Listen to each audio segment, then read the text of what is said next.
धनंजय देशमुख यांनी कुटुंबियांसह टॉवरवरती चढून आंदोलन करण्याचा इशारा दिल्यानंतर सीआयडीचे अधिकारी तसंच पोलीस अधिकारी मसाजोगमध्ये दाखल झालेले आहेत। सीआयडीचे अधिकारी आणि पोलीस अधिकारी मसाजोगमध्ये पोहोचलेत। 2 तासांपासून देशमुख कुटुंबियांशी चर्चा सुरू आहे।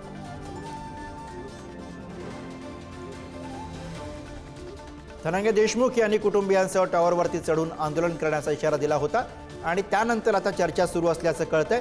नेमकं काय चाललंय आपण जाणून घेऊया। बीडमधले प्रतिनिधी उदय नागरगोजे सध्या आपल्या सोबत आहेत। उदय, सध्या काय घडतंय?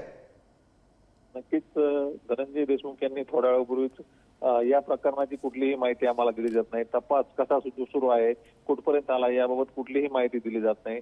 तसेच या प्रकार खंडणी आणि खून प्रकरणातील आरोपी एकच असताना त्यांच्यावर मात्र वेगवेगळे कलम आहेत। तसेच आम्ही ज्या वकिलाची मागणी केली होती ते वकील देखील अद्याप नियुक्त नाहीत, या सर्वाबाबत नाराजी व्यक्त केली होती आणि आता याच प्रश्नावर त्यांनी टॉवरवर चढून आंदोलन करण्याचा देखील इशारा दिला होता। त्यानंतर आता या ठिकाणी पोलीस आणि सीआयडीचे अधिकारी दाखल झाले असून त्यांनी आता देशमुख कुटुंबियांची समजूत घालण्याचा प्रयत्न सुरू केलाय। गुरु, धन्यवाद उदय या सगळ्या सविस्तर माहितीसाठी।